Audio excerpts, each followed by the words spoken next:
Diolch ni wedi o. Diolch yn ei ti unwaith eto, Dduw, am fraint yma cael dod i'ch di, ac yn i'n cyflwyno'n hamser i ti, yn gofyn i ti bresynoli dy hun yn ein plith, i dywallt ysbryd arno, ac i'n harwain yn ein haddoliad. Te'r trig ar hawrth yn felly, ni'n gofyn hyn o trwy enw ac heiddiant ein harglwydd Iesu Grist. Amen. Gwnewch ni ddechrau trwy gannu'r emyn rhif 146 o tyred arglwydd mawr dihydla o'r nef i lawr gawodydd pyr. 146 gewn ni sefyll i'w chanu.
Croeso'n gwasanaeth ar ôl yr oedfa fe fydd na luniaeth ysgafn drws nesaf yn y neuadd. Fydd ein cwrdd gweddi misol yn cael ei gynnal ar y drydedd nos Iau o'r mis, sef nos Iau Chwefror 21 am hanner awr 7.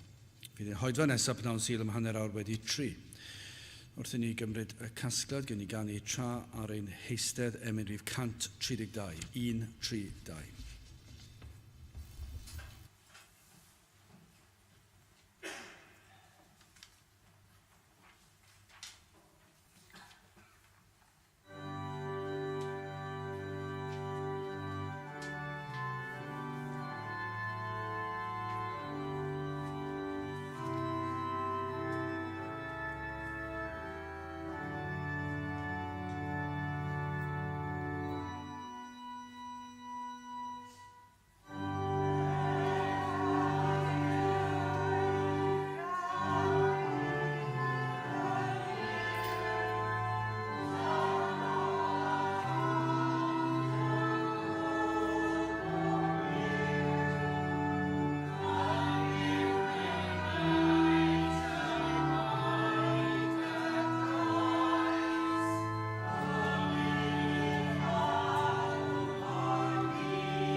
Byddaw ein darlleniad o epistol Paul at y Rhufeiniaid, y 5 benod.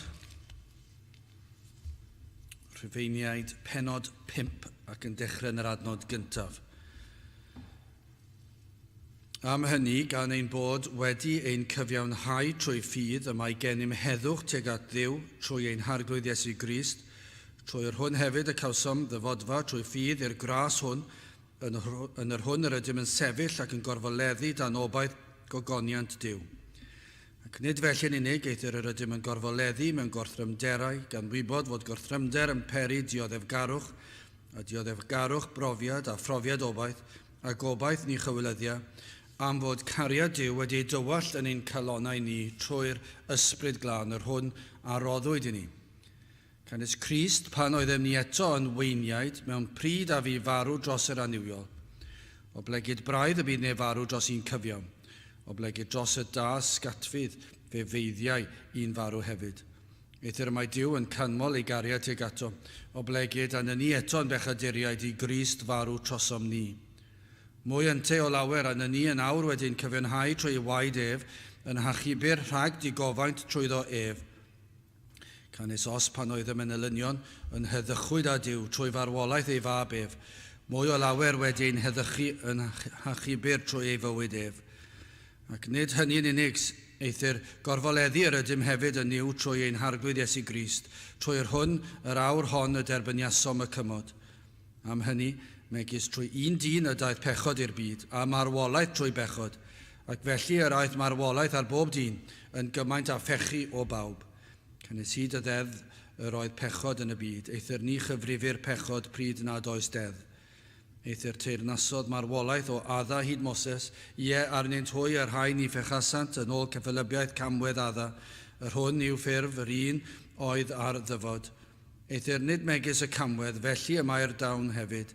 Canis os trwy gamwedd un y bu feirw llawer, mwy o lawer yr amlhaodd gras Duw, a'r dawn trwy ras yr un dyn Iesu Grist i laweroedd. Ac nid megis y byd trwy un a bechodd y mae'r dawn, canis y farn a ddaeth o un camwedd i gondemniad, eithir y dawn sydd o gamweddau lawer i gyfiawnhad. Canis os trwy gamwedd un y teyrnasodd marwolaeth trwy un.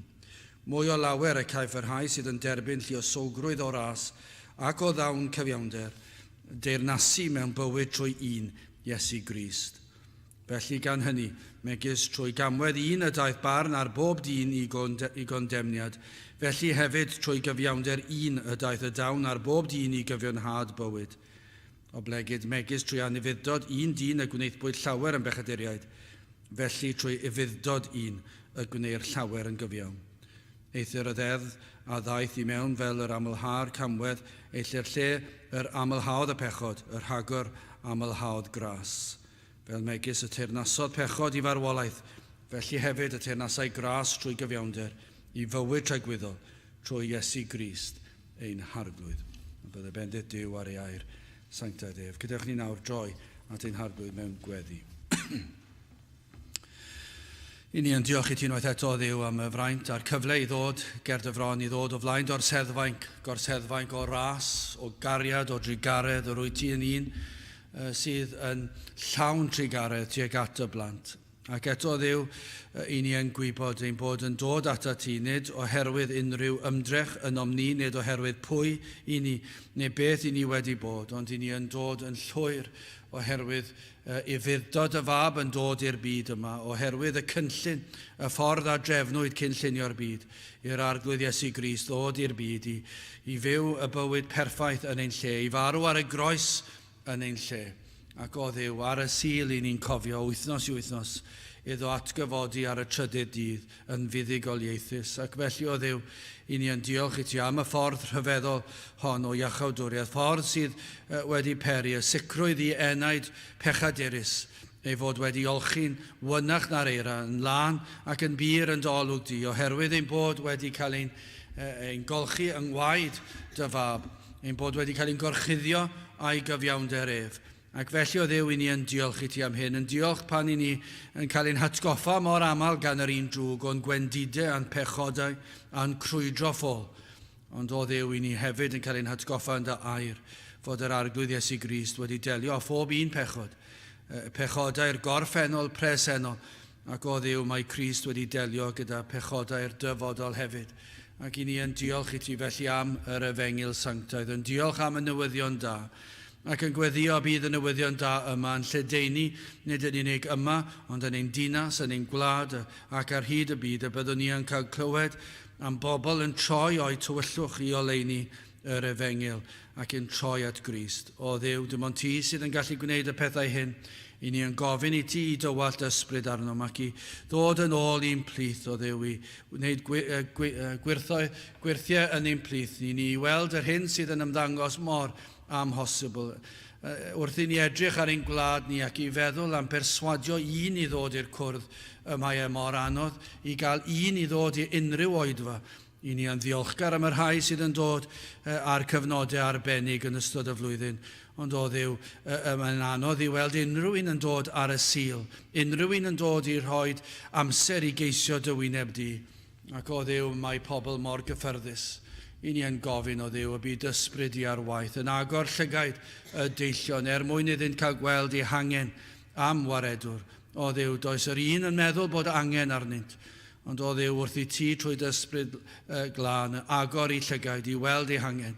I ni'n gofyn hefyd y byddant yna'n cael clywed am yr un sydd wedi delio ar angen, yr arglwydd Iesu Grist ei hun. Felly o Dduw tyrd gweithio yn ein plith diwygian gwlad unwaith eto. Diogelan hoedfa yma o Dduw, cadw ar un drwg i ffwrdd, bendithiau ni gad i ni deimlo da gosatrwydd at bob yr un ohonom. Tywallt ysbryd arnom felly, ni'n gofyn hyn oll trwy enw ac heiddiant ein harglwydd Iesu Grist. Amen.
Gydwch ni ganu emyn rhif 212 ac hefyd 213. O fy Iesu bendigedig unig gwmni fe wnaed gwan. 212 ac hefyd 213. Gyn ni sefyll i'w chanu.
Gyda'n testyn o Rhufeiniaid y 5 benod a'r 6 adnod. Rhufeiniaid penod 5 ac adnod 6.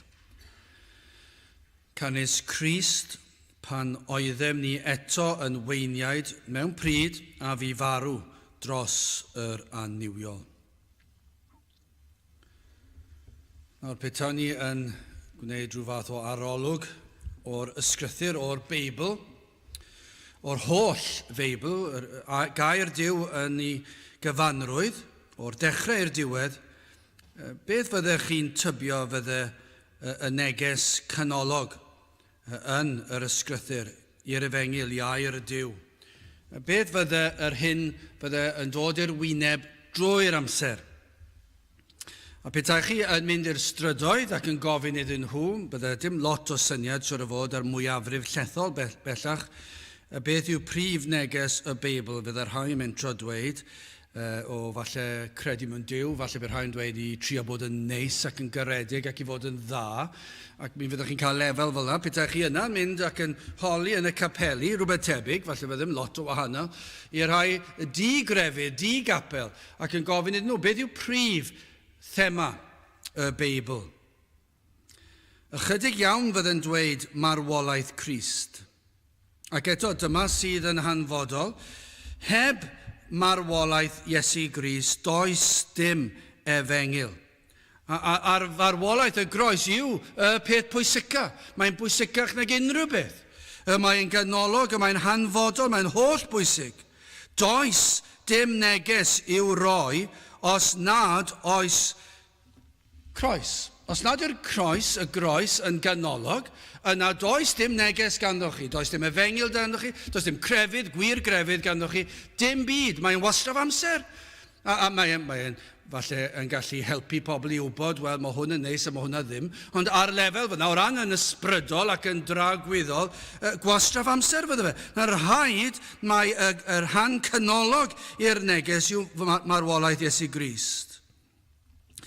Petawn ni'n gwneud arolwg nawr o beth yw pwnc, beth yw testyn pregethau ar draws ein gwlad, ar draws y byd heddi, nawr ar y Sul.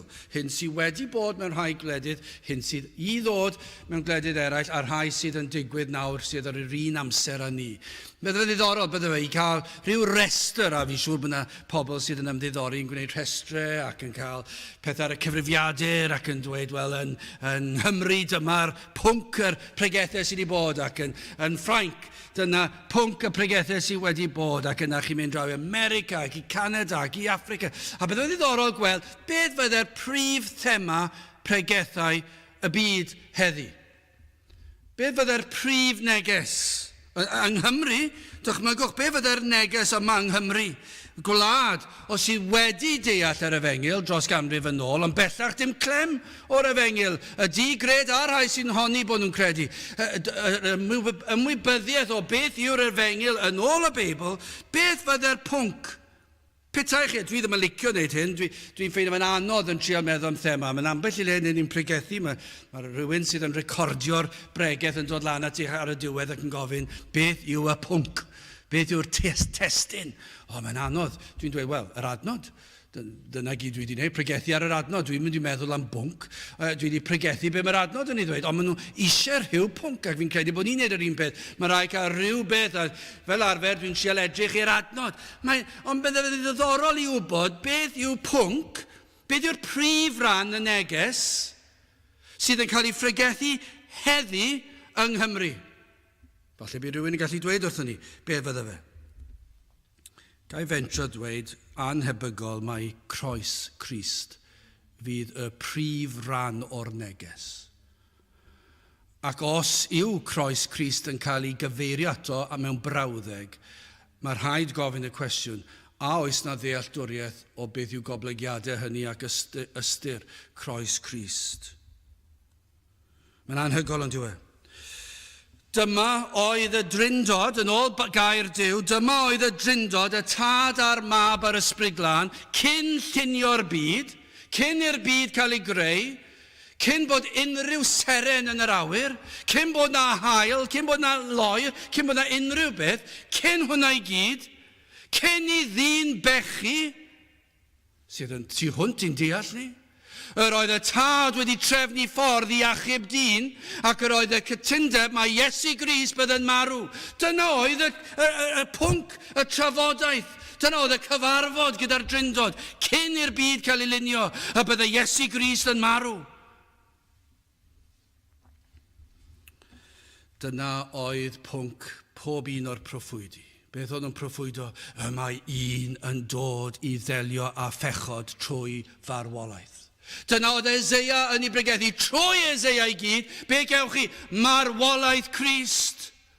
Fod Iesu Grist yn mynd i farw. Yr holl proffwydi yn dweud bod Iesu Grist yn mynd i farw. Ac yna, trwy fywyd Iesu Grist ei hunan, beth oedd Iesu Grist yn gwneud? Paratoi ar gyfer ei farwolaeth. Yn gyntaf fel bod yr aberth, ei fod yn aberth fel oen dynam, fod yn cadw'r ddeddf yn ein lle ni, ac yn gallu'n cynrychioli ni a bodloni'r tad. Ond oedd y cyfan, mwyn dod lan at y groes, a bydde fe'n marw ar y groes. Ac felly mae Iesu Grist yn cyfeirio at y groes, ac yn cyfeirio at ei farwolaeth. Ac yna trwy'r Testament Newydd, beth ych chi'n cael yw'r disgyblion, yr apostolion, yn pregethu Iesu Grist yn marw.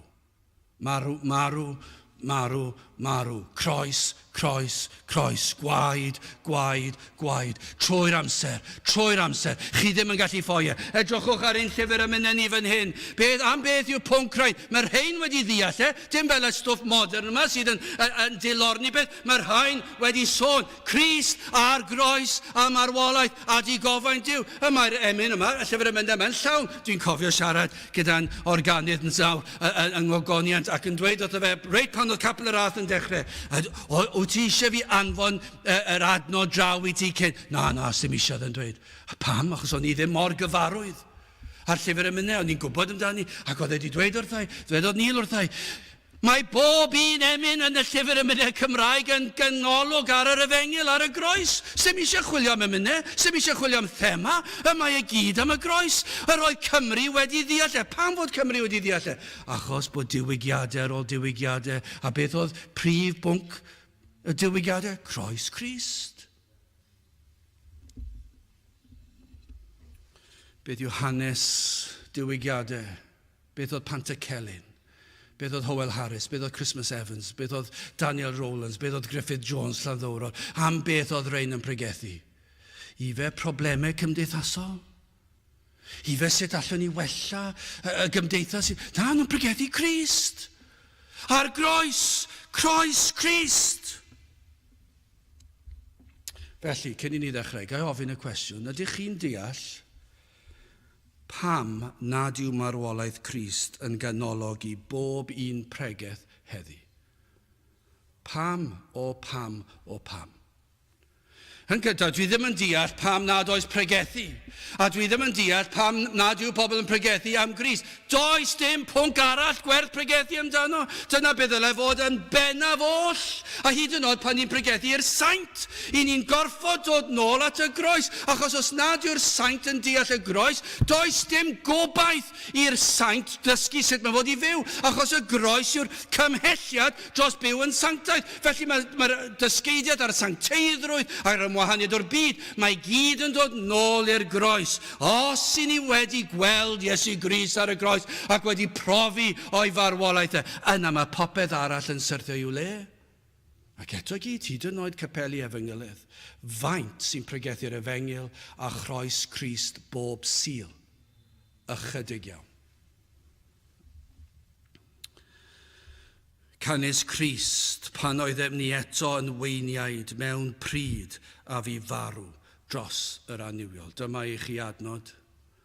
Dyma i chi adnod sydd yn dweud wrthych chi pwysigrwydd y groes. Wel, yn gyntaf, hoffwn ni edrych yn fyr ar fethiant y byd, ac yna gwendid dyn, ac yna'n drydydd, ac yn olaf cariad y diwdod. Wel, edrychwch ar yr adnod yma, methiant y byd. Canes Crist pan oeddem ni eto yn weiniaid. A sylwch ar y gair yma, mewn pryd a fi farw dros yr aniwiol.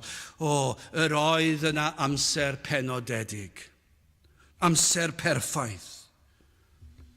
Nawr, dwi ddim yn rhyfeddu ni nag yw. Os yw Dyw, ac wrth gwrs i fod wedi creu y byd, Ac mewn 6 diwrnod wedi creu y byd. A gallai wedi creu'r byd mewn diwrnod os oedd eisiau.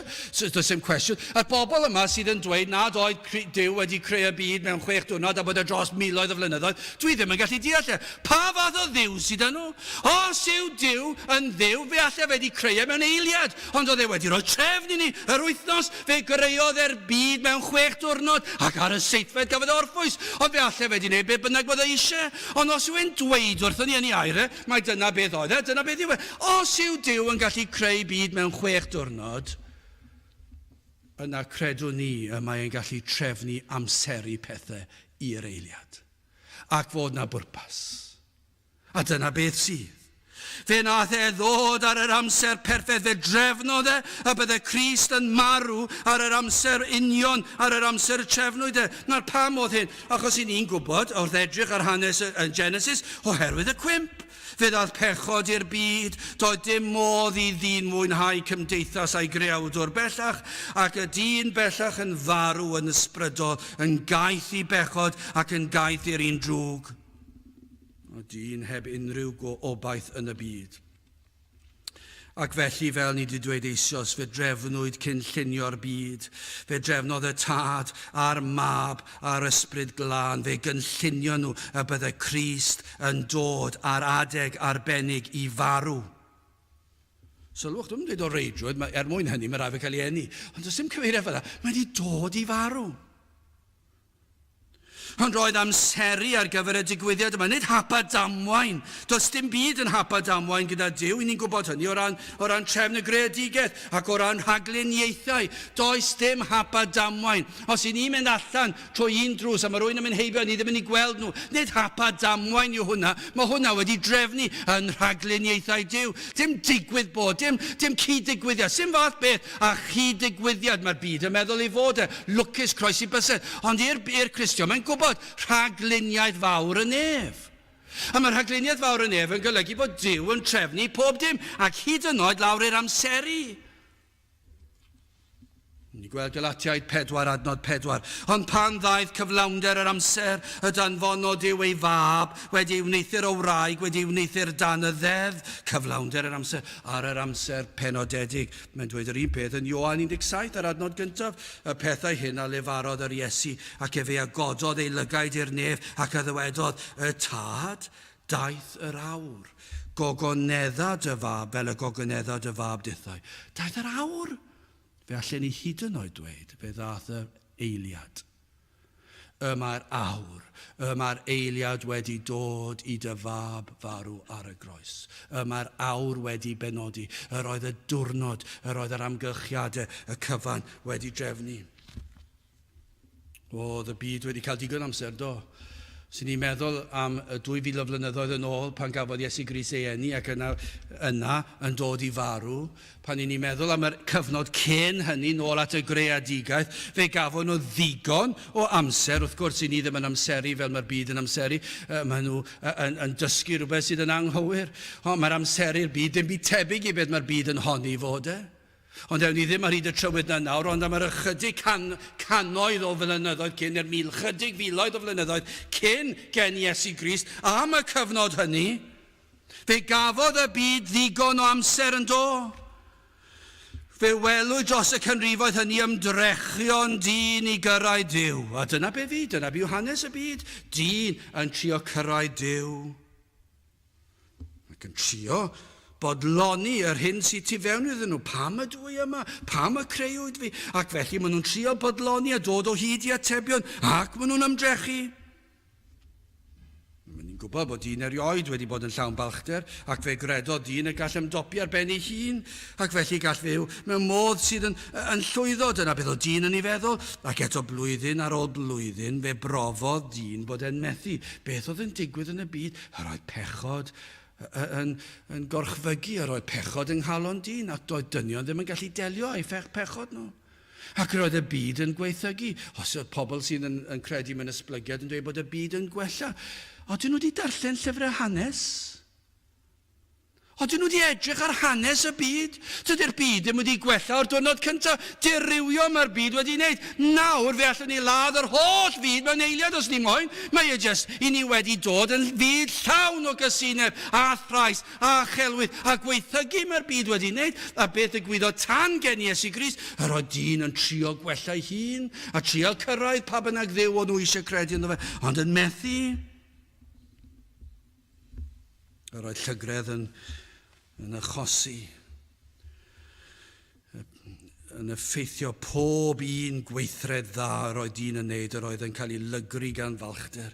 Nid oedd y gyfraith yn gallu achub dyn, yr oedd Duw wedi rhoi y gyfraith yn do, ac fi oedd yr Iddewon wrthi am 1400 o flynyddoedd yn trio cadw'r gyfraith, bod yn grefyddol, ac yn trio gwella, ac yn gwneud i'r rheolau bach ei hunan lan. Ond nhw ddim yn bodloni ar rheolau nhw wedi cael gan Dduw, a fe ddeithon nhw cyfres o rheolau a dod â pethau mewn, ymdrechu ac yn dweud, fe fedra i gadw'r gyfraith, fe fedra i wella fe hun a chyrraedd Dduw.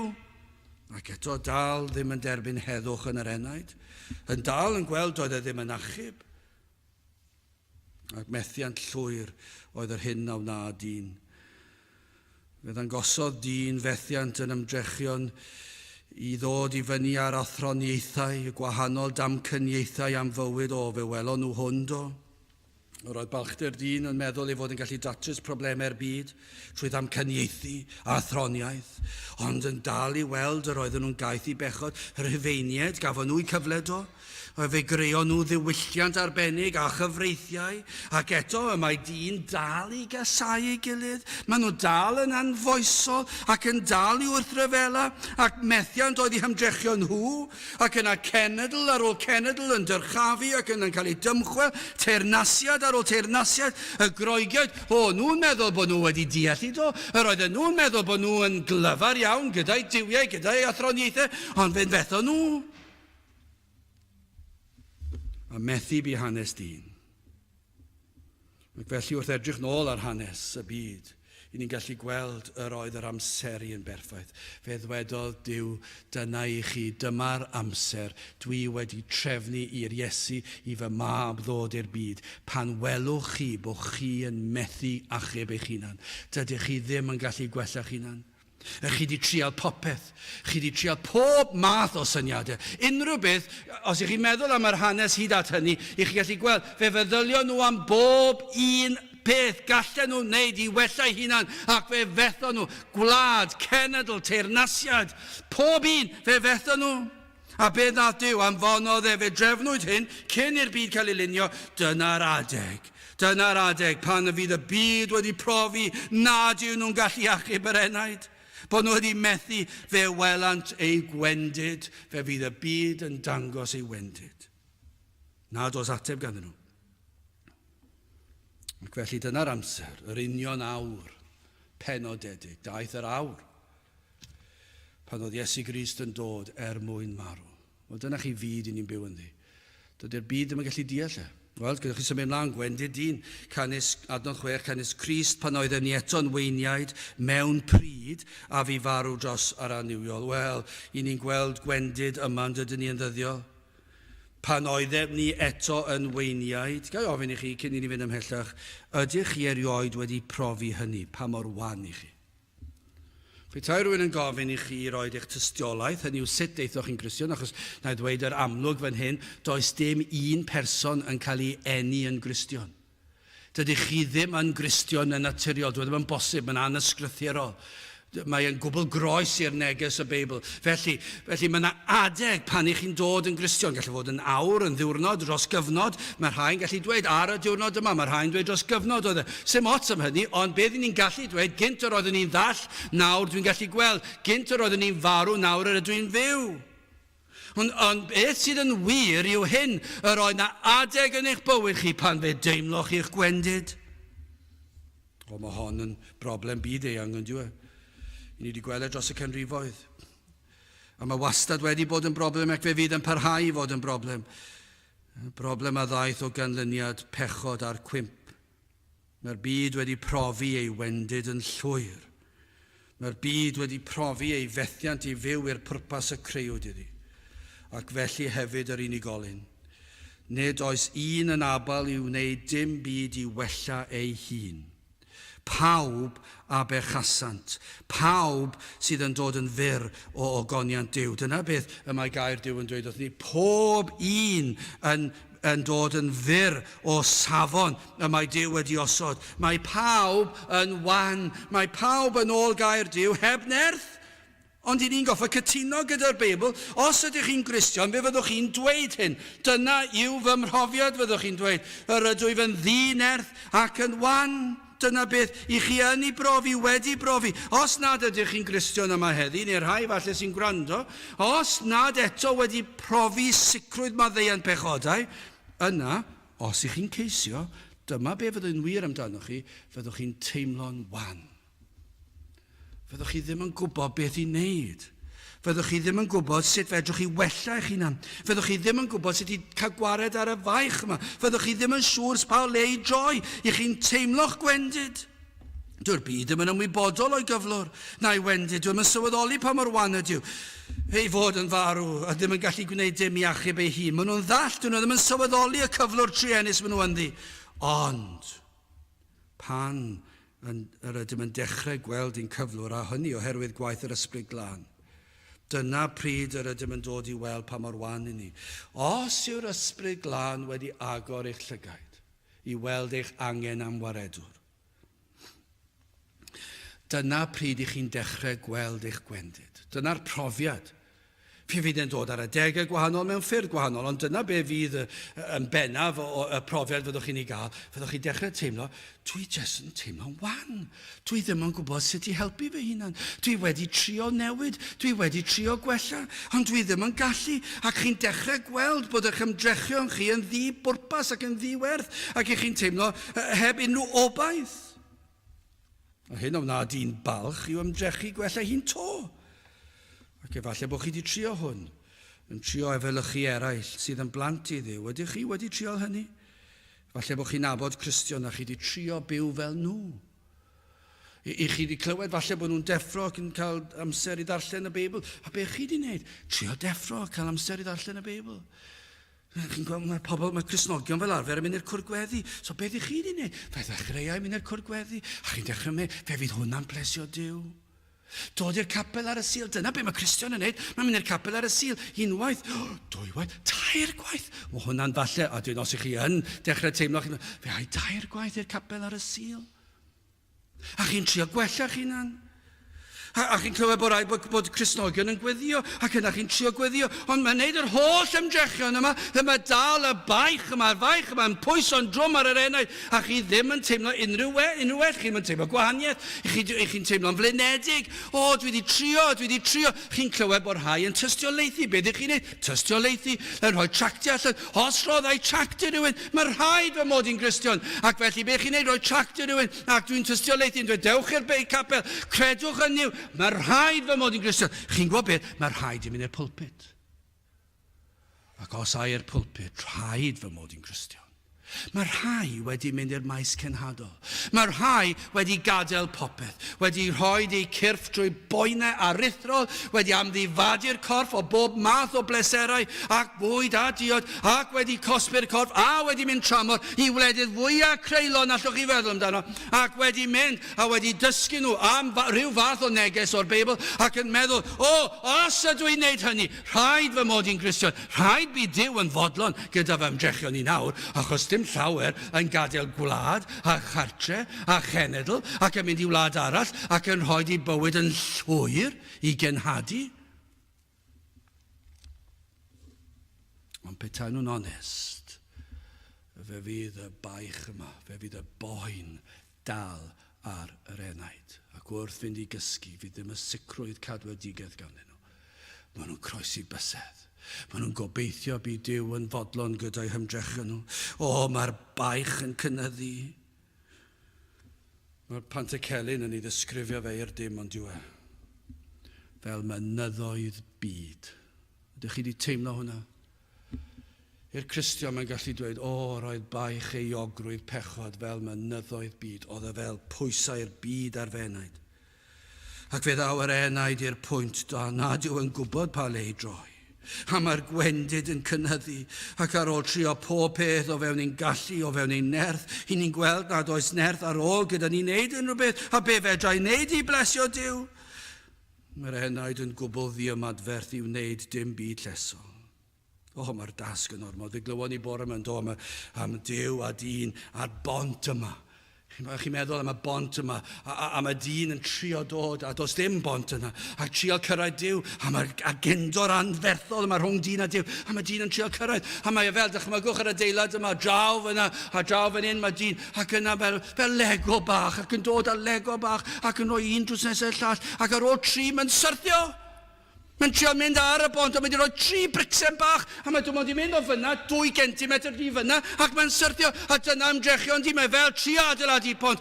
Fe na i weddio tipyn bach mwy, a dwi ddim hyd yn dod yn agos at Duw. Mae'n golledig llwyr, dwi'n ymdrechion dyn, dyma mi'n gallu gwneud unrhyw beth. Mae'r gagendor yna mor fawr, mae'n amhosibl i ddi wneud unrhyw beth. Pe tawn ni'n llwyddo, cadw pob un cyfraith gwlad, pe tawn ni'n gallu bod y person fwyaf caredig y byd, dyw e ddim yn dod hyd yn oed cam bach yn agosach at Duw. Mae'r gap yna, mae'r gagendor yna, mae'r rhy fawr. Dyna i chi erchyll.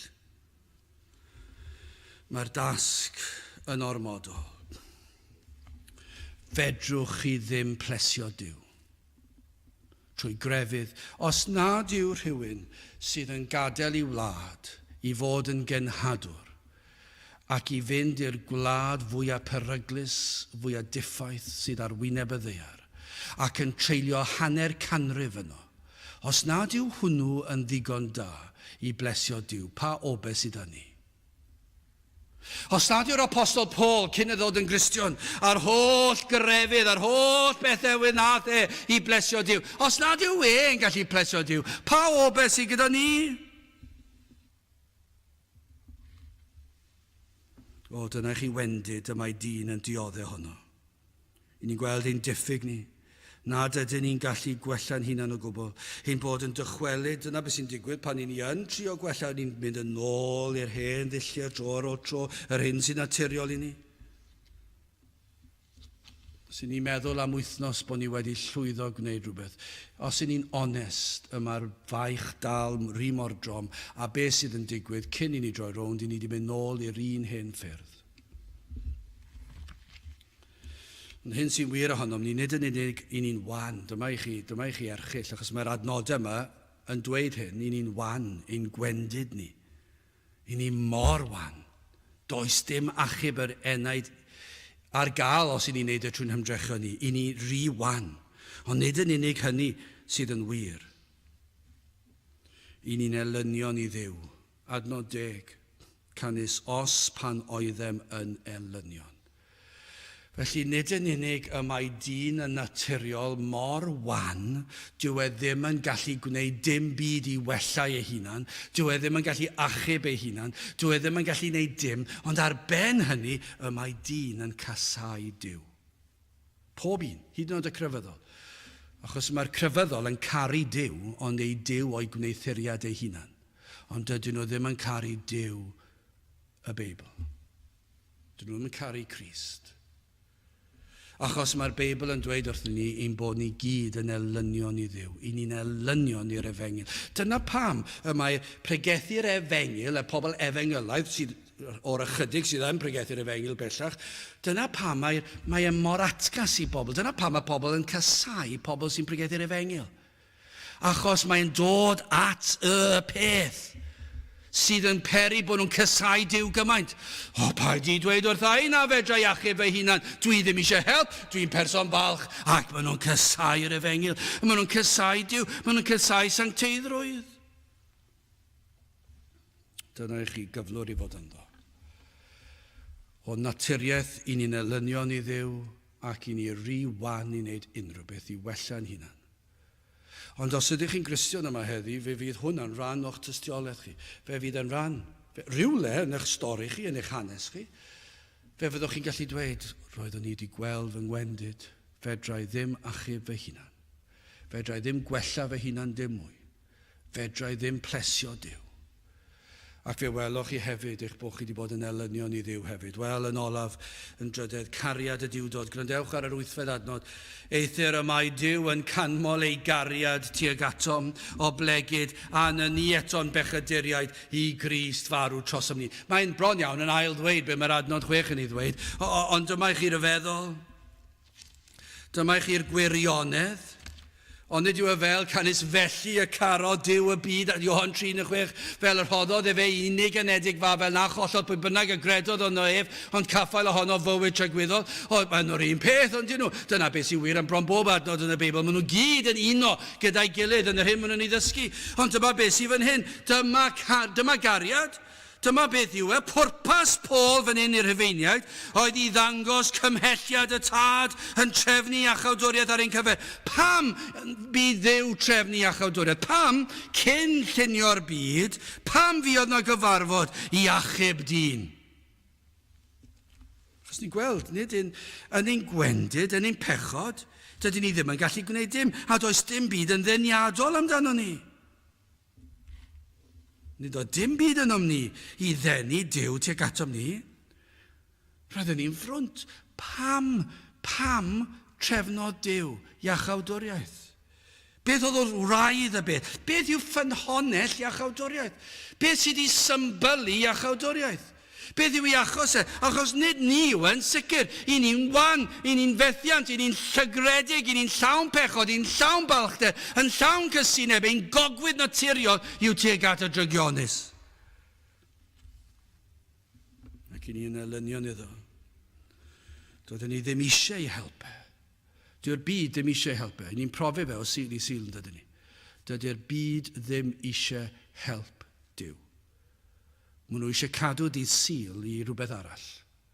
Chwaraeon, ymlacio, teledu.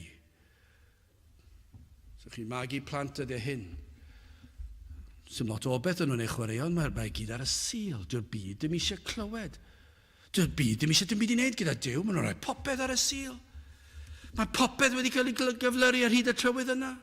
Mae dyn yn gwrthod Duw. Ac i chi'n edrych ar hyn, pam bydd Dduw i Dduw drefnu achawdwriaeth? Mae byd yn dweud ac yn dal i dweud, dydyn ni ddim eisiau ti Dduw, dydyn ni ddim eisiau dy ddydd di, dydyn ni ddim eisiau dy air di, dydyn ni ddim eisiau dy ganllawiau di. Be mae'r llywodraeth yma nawr heddiw ni ddweud? Dydyn ni ddim eisiau gair Duw, dydyn ni ddim eisiau dilyn canllawiau Duw i arwain i'n gwlad ni. Be maen nhw'n neud? Maen nhw'n troi i ffwrdd o air Duw.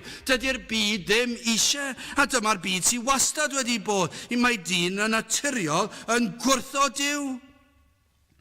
Pam felly i Dduw drefnu iachawdwriaeth? Pa nad yw dyn eisiau cael ei achub? Edrychwch ar eich hanes chi. Bydd yna adeg wedi bod. Beth o'ch chi eisiau? Eisiau ffordd eich hunan. Tan i Dduw agor llygad eich enaid. Beth o'ch chi eisiau? Oeddech chi llawn cynlluniau. Beth o'ch chi'n mynd i fod, beth o'ch chi'n mynd i wneud, sut di, sut wyliau, sut gar, pa safle, pa statws, pa bwer, pawb yn edrych fyny atoch chi, a'ch breuddwydion. Dyna beth o'ch chi eisiau, doeddech chi ddim eisiau dilyn y llwybr cul. Pam i Dduw felly achub ni? I drefnu ffordd, a mae'n dweud fan hyn, oherwydd ei gariad. Bod hyn mor wir amdano ni, mor dywyll oeddwn ni, fe drefnodd y diwdod y bydde Crist yn marw yn ein lle ni. Adnod 7, o blegyd. Braidd y bydd neb farw dros ein cyfiawn. O blegyd dros y dasgatfydd fe feiddiau'n farw hefyd. Dyna i chi gariad. Dyma'r cymhelliad. Pryn yw'r adegau y bydd un farw dros rai sydd yn dda neu'n foesol, neu'n heiddi ryw glod a'n diolch am ba bynnag reswm. Ond i ni'n gallu dweud bod e wedi digwydd o dro i dro. Ond pryn yw'r achlysuron hynna bod rhywun yn marw dros rhywun da.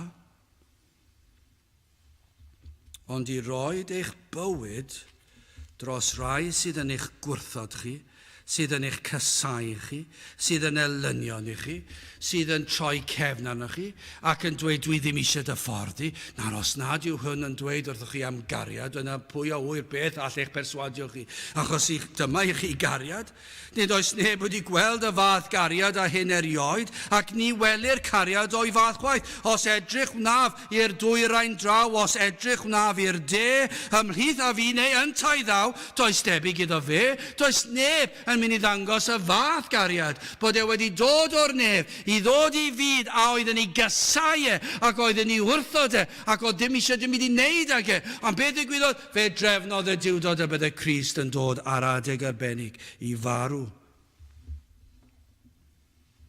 I ddod at rai fel ni, i fyd fel hon, i gynnig achubiaeth, at rai a fyddai'n gwrthod achubiaeth. Sawl gwaith yma'r Iesu wedi curo'r ddrws i'ch calon chi? Lle bod rhai fan hyn heb gredu eto. A mewn oedfa maen nhw wedi teimlo'r cariad. Yr ysbryd glân yn dod, yr Iesu'n dod. Cred yn yr arglwydd Iesu Grist. A beth i chi wedi gwneud? Cau'r drws yn glep.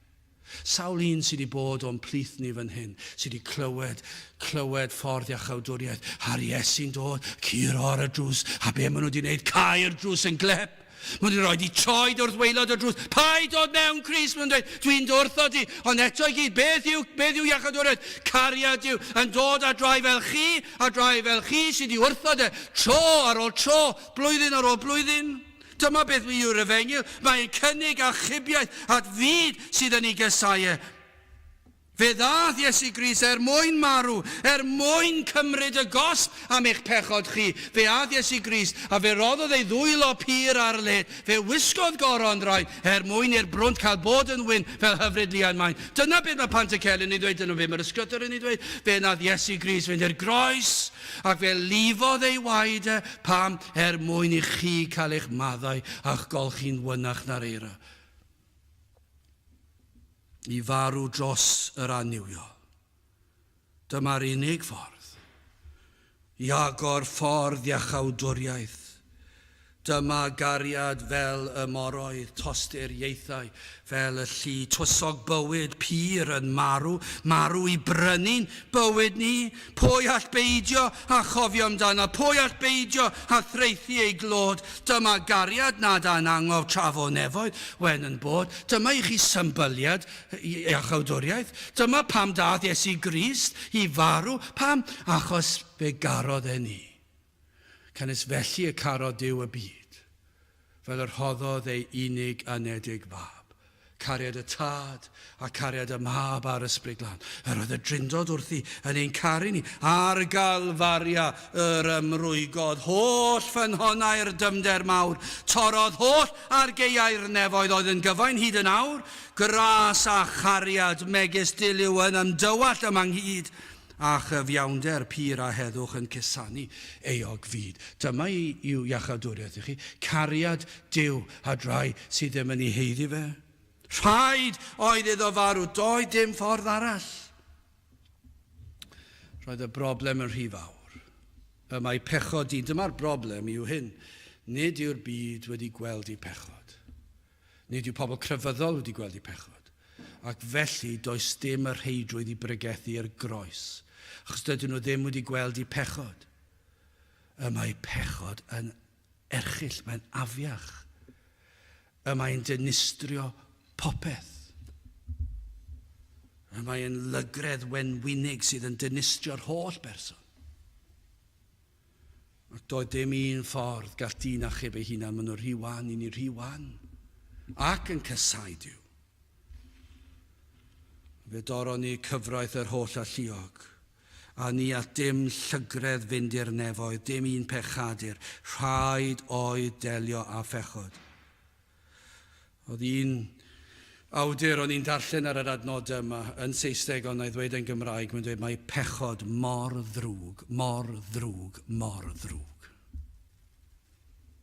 Rhaid oedd i Grist farw. Doedd neb arall yn ddigon da i fod loni'r tad.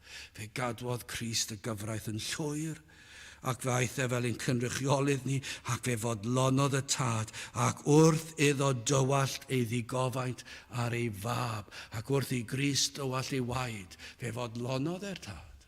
Fe gymerodd Crist yr holl gosb. Mae'r ffaith mae mab Duw ei hun a ddaeth yn anhygol ac arroddodd ei fywyd yn peri i ni weld pa mor ryfeddol yw'r achubiaeth. Dyna chi gariad, gwndewch ar emyn arall, dros bechadur biost farw. Dros bechadur ar y pren y dioddefais, toelion llymion nes i dorfod crymu pen. Dwed i mi ai fi oedd hwnnw gofiodd cariad rhad mor fawr, marw dros i'n bron a suddo yn gehenna boeth i lawr.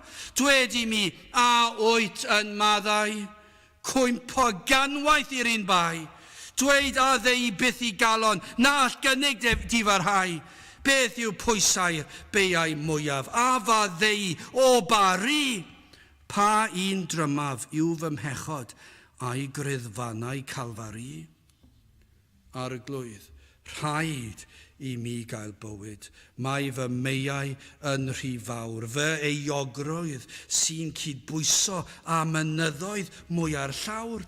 Rhad fa ddeiant, gwawria bellach, gwnag ar charo'r caeth yn rhydd, fi'n ymdreiglo mewn tywyllwch nawr i weled golau'r dydd.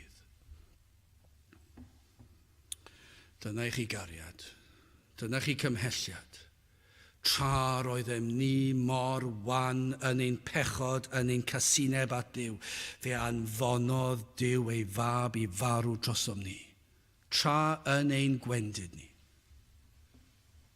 Adnod naw mwy yntau o lawer, a na ni yn awr wedi'n cyfiawnhau trwy ei waed ef, yn hachubur rhag y digofaint trwyddo ef. O, fe dalodd Crist, y pris am ein rhyddhau o bechod, o afel yr un drwg. Gai ofyn i chi orffen.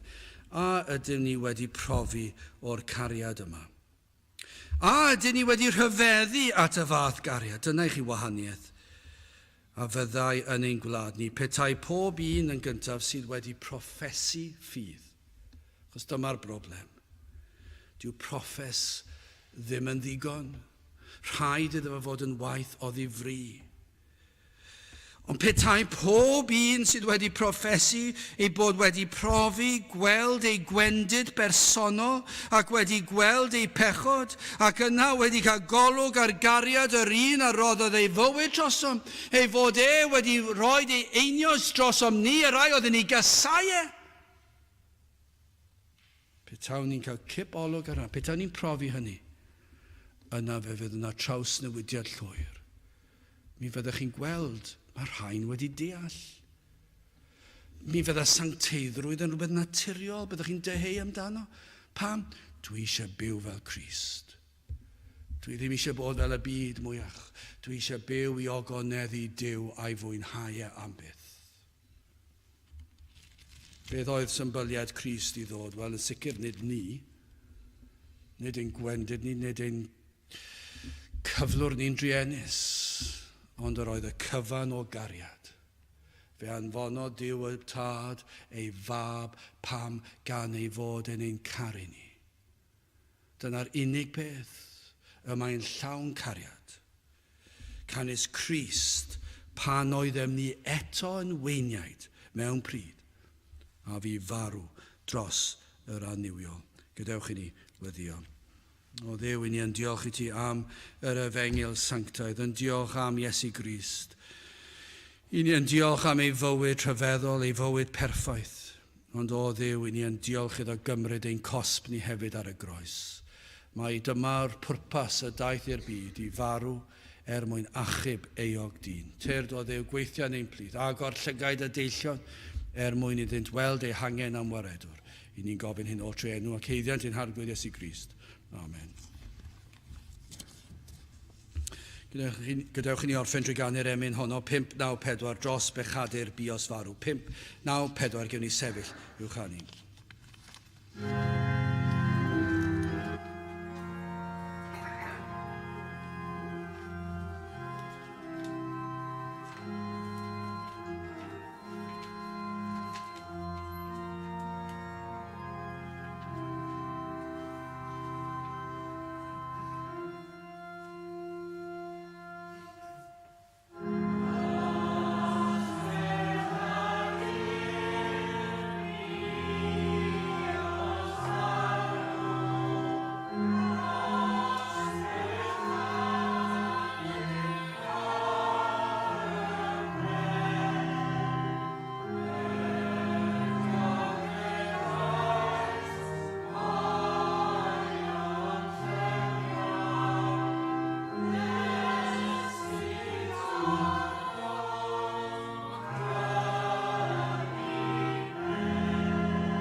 a nawr bydd wedi ras sy'n harglwydd Iesu Grist a chariad Duw, a chymdeithas yr ysbryd glân fod gyda chwi oll hyd byth.